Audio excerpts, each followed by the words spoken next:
नमस्कार, आप देख रहे हैं हल्ला बोल टीवी। मैं हूं दीपक शर्मा।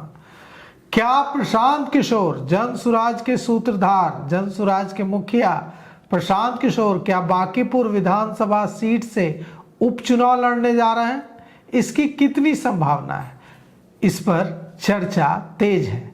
हम आपको बताते हैं कि इसकी कितनी संभावना है।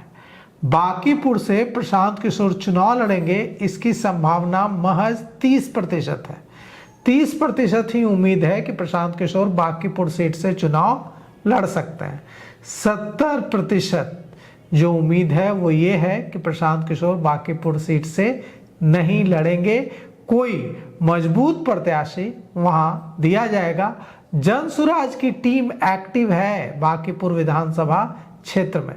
सर्वे का काम भी चल रहा है, लोगों से समझने की भी कोशिश की जा रही है कि लोगों के दिलो दिमाग में क्या है। लेकिन बांकीपुर सीट से प्रशांत किशोर चुनाव लड़ेंगे, इसकी संभावना बहुत कम है। वहां से जनसुराज कोई मजबूत प्रत्याशी देगा, इसकी संभावना बहुत ज्यादा है। और इसीलिए प्रशांत किशोर की टीम जनसुराज की टीम के बांकीपुर विधानसभा क्षेत्र में एक्टिव होने को, प्रशांत किशोर के बांकीपुर से चुनाव लड़ने का फैसला न समझा जाए, बल्कि इसे इस रूप में देखना चाहिए कि प्रशांत किशोर की पार्टी जनसुराज वहां बांकीपुर विधानसभा में जो उपचुनाव होगा, क्योंकि वहां के विधायक नितिन नवीन अब भारतीय जनता पार्टी के राष्ट्रीय अध्यक्ष बनने के बाद राज्यसभा में जा चुके हैं और विधानसभा की सदस्यता से इस्तीफा दे चुके हैं। तो बांकीपुर में चुनाव तो होगा ही, बाईपोल तो होगा ही, लेकिन वहां का जो ताना बाना है, वहां के जो समीकरण है, उसके मुताबिक प्रशांत किशोर की पार्टी अपना कैंडिडेट देगी, न कि प्रशांत किशोर खुद बांकीपुर से चुनाव लड़ेंगे। हाल ही में जनसुराज के प्रदेश अध्यक्ष मनोज भारती के एक इंटरव्यू में यह कहने से कि प्रशांत किशोर 2-4 बार बांकीपुर का दौरा कर चुके हैं और मनोज भारती ने कहा कि उनकी राय है, मनोज भारती की राय है कि उनको चुनाव लड़ना चाहिए। लेकिन वे चुनाव लड़ेंगे या नहीं लड़ेंगे, मनोज भारती ने कहा है कि यह फैसला पार्टी करेगी। 17 मई की शाम बाकरगंज में जनसुराज की बैठक हुई।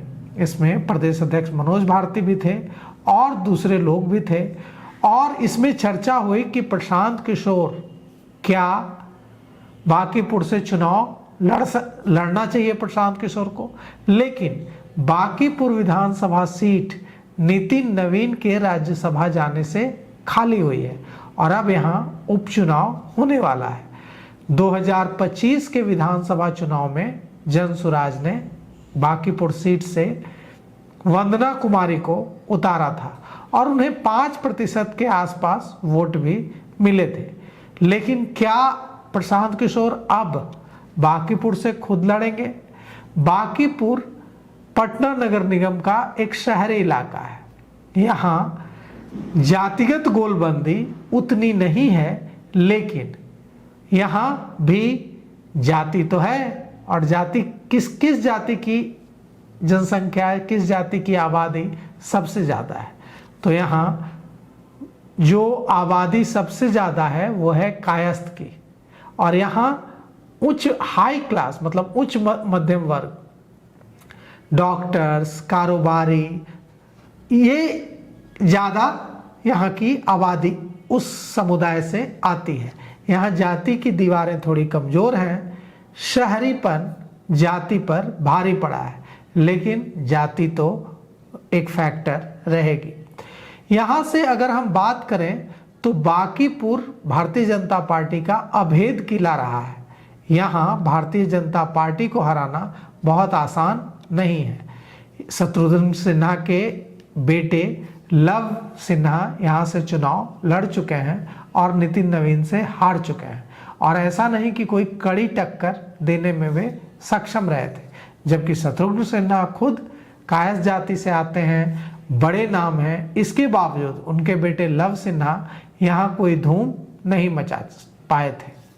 अब प्रशांत किशोर अगर यहाँ लड़ते हैं तो हम यहाँ के समीकरणों की बात करते हैं। यह वीआईपी सीट है, यहाँ चुनाव आयोग के मुताबिक कुल मतदाताओं की संख्या 3,69,420 है। यहाँ कायस्थ वोटर सबसे निर्णायक माने जाते हैं।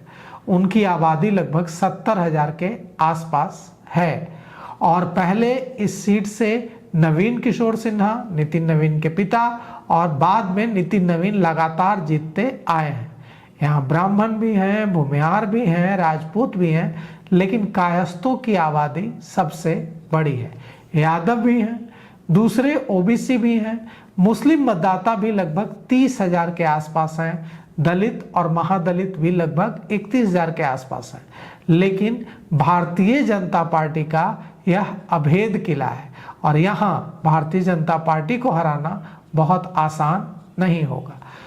अगर भारतीय जनता पार्टी यहाँ हार जाती है तो एक ऐसी बात होगी जिसकी उम्मीद भारतीय जनता पार्टी के नेताओं को कहीं से नहीं होगी। प्रशांत किशोर अगर यहाँ से चुनाव लड़ते हैं तो भारतीय जनता पार्टी के लिए कड़ी चुनौती हो सकती है, लेकिन अभी तक जो सूचना है उसके मुताबिक प्रशांत किशोर बांकीपुर से चुनाव लड़ेंगे, ऐसी संभावना नहीं दिख रही है। तो फिलहाल इस पेशकश में इतना ही। आगे की खबरों के लिए देखते रहिए हल्ला बोल टीवी। शुक्रिया।